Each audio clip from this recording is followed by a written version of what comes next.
નમસ્કાર દર્શક મિત્રો, આપ જોઈ રહ્યા છો TV9 ઇન્ડિયા। હવે જોઈએ અગત્યના સમાચાર। સુરતના ડિંડોલીમાં એક એડવોકેટ પોતાની કારમાં મિત્રો સાથે બેઠા હતા ત્યારે ડિંડોલી પીઆઈ ત્યાં આવીને કંઈ પૂછ્યા વગર સીધા લાત મારવા લાગ્યા હતા અને એટ્રોસિટી થાય તેવા અપશબ્દો બોલ્યા હતા, જેથી હાઈકોર્ટમાં અરજી કરવામાં આવી હતી। હાઈકોર્ટે ગુના વગર નિર્દોષ વ્યક્તિને લાત મારનારા પીઆઈને 3 લાખનો દંડ કર્યો હતો।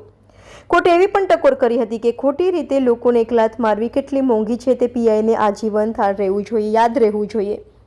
ભવિષ્યમાં પણ તેને કોઈ માણસ પર હાથ કે પગ ઉપાડતા લાતના દંડ યાદ રહેશે।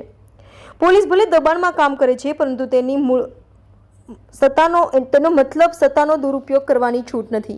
પીઆઈને ન્યાયતંત્ર વિશે જાહેરમાં અશોભનીય શબ્દો કહ્યા હોવાની રજૂઆત થતાં કોર્ટે ટકોર કરી હતી કે આવા પીઆઈ સામે સરકાર પગલાં કેમ લેતી નથી।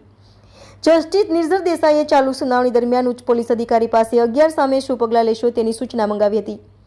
ફરિયાદી એડવોકેટ હાઈકોર્ટમાં બનાવની રાત્રે ઘટના સ્થળના ફૂટેજ બતાવ્યા હતા, જે જોઈને હાઈકોર્ટે પીઆઈનો ઉઘડો લેતા એવી ટકોર કરી હતી કે તમે હીરો બનીને ફરો છો એટલે શું ગમે તે વ્યક્તિ કોઈ ગુના વગર મારવાના? કંઈ પણ પૂછ્યા વગર કોઈને